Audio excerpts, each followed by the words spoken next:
bastante contente de estar aqui no lançamento da pré-candidatura a deputada estadual aqui no Rio de Janeiro, da minha amiga e companheira de luta, Carolina Cacau, com quem eu luto ombro a ombro há mais de 10 anos. E também muito bom estar aqui com a Letícia, com a Carol e com todos os trabalhadores e jovens que estão aqui hoje. Bom, a primeira questão que eu queria colocar um pouco aqui para esse lançamento, né?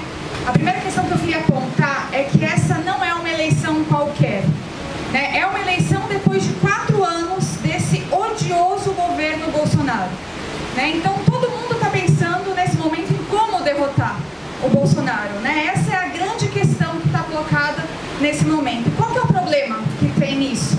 O problema é se nos convencem que para derrotar o Bolsonaro a gente tem que dar a mão para inimigos de classe, a gente tem que aceitar ataques, a gente tem que conciliar.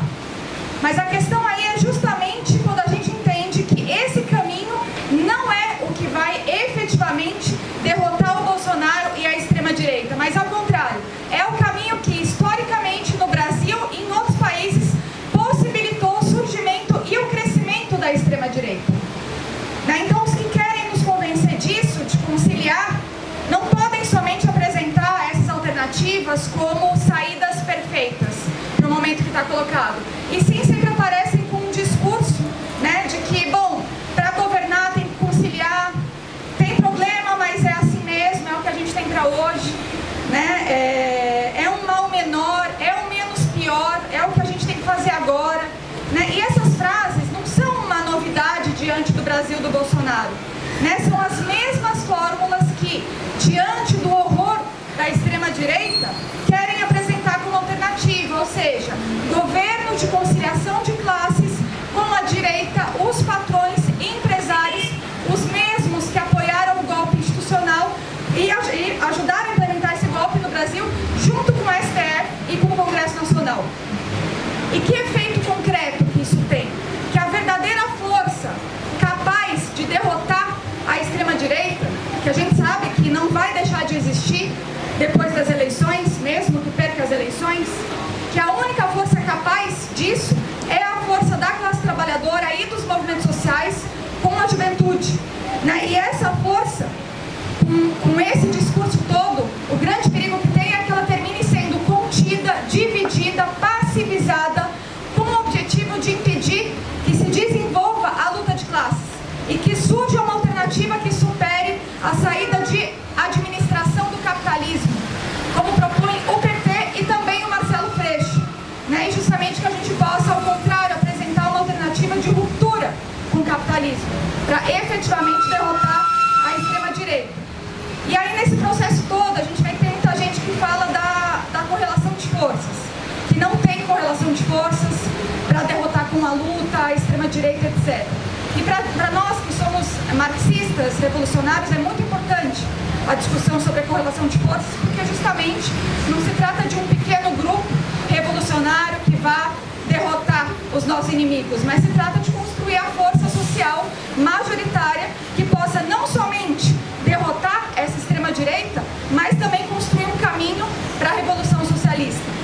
Mas se a gente olhar para a história, a gente vai ver que os que se dizem muito preocupados com a correlação de forças, na realidade são os mesmos que estão atuando permanentemente para impedir que mesmo as mais potentes rebeliões de massas se transformem em verdadeiros processos revolucionários.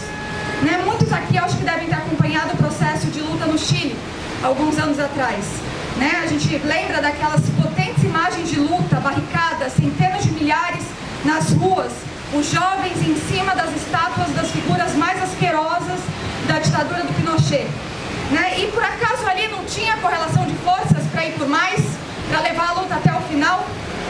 Essa é uma pergunta que tem que estar colocada, porque afinal qual foi a saída que os setores reformistas e de conciliação de classes propuseram naquele momento?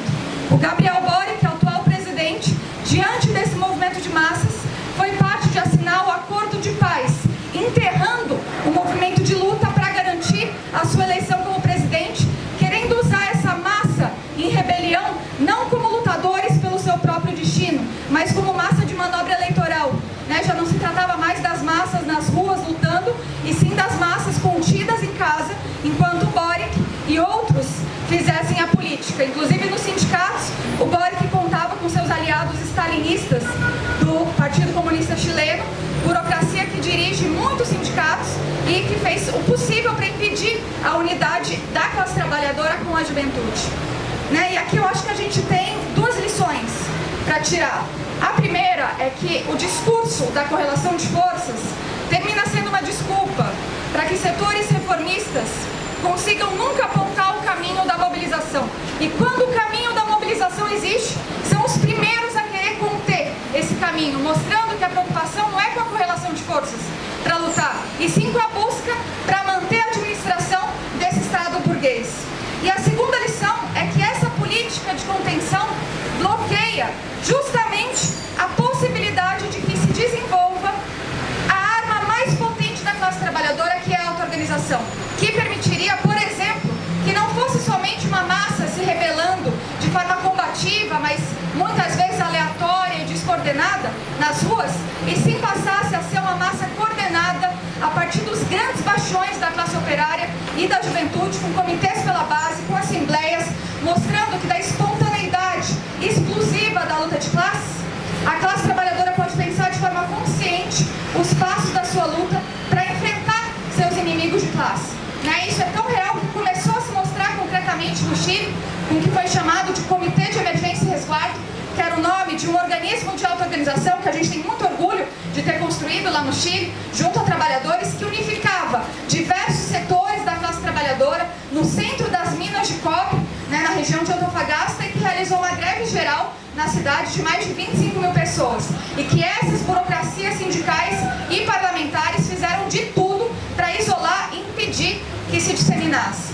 E esse exemplo internacional mostra que, sem luta ou com luta, vão querer dizer que não é possível ir além. E que o nosso papel é, portanto, somente votar, aceitar, abaixar a cabeça e lamentar. Lamentar todos os absurdos que vem acontecendo nesse país, como o assassinato do Dom e do Bruno, do Genivaldo, como a sessão de tortura judicial da menina de 11 anos.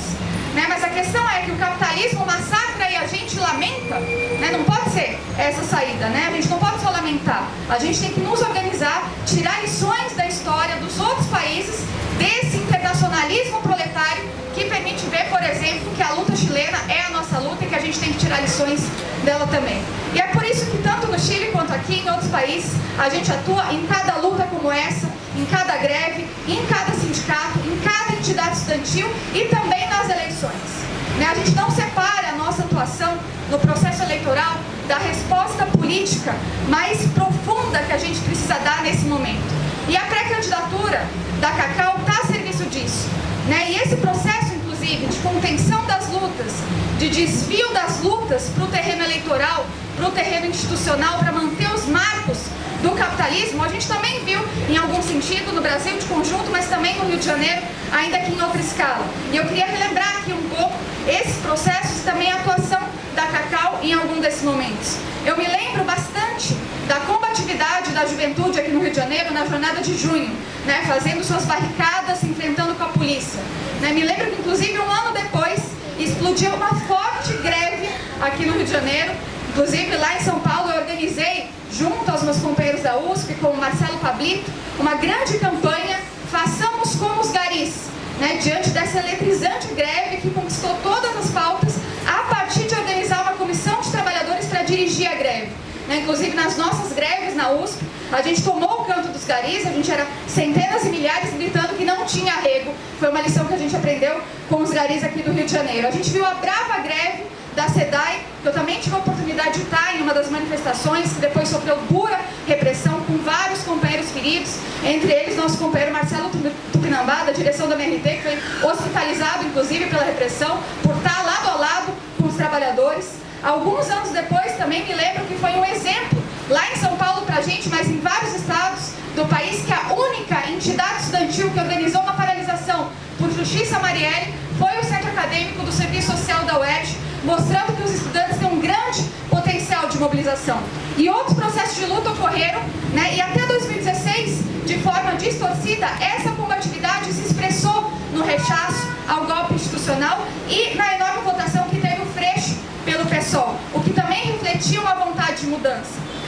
E naquele momento a gente sempre foi linha de frente em dialogar com cada trabalhador e jovem que considerava que o Freixo era a saída. Eu acho até que alguns companheiros que estão aqui naquele momento pensavam isso. Mas o Freixo, naquela campanha de 2016, por exemplo, depois desses intensos processos de luta, o que ele dizia? O que ele propunha? Ele propunha respeitar a lei de responsabilidade fiscal, que significava que não ia romper com os capitalistas no seu governo, que geriam a cidade nos marcos do capitalismo.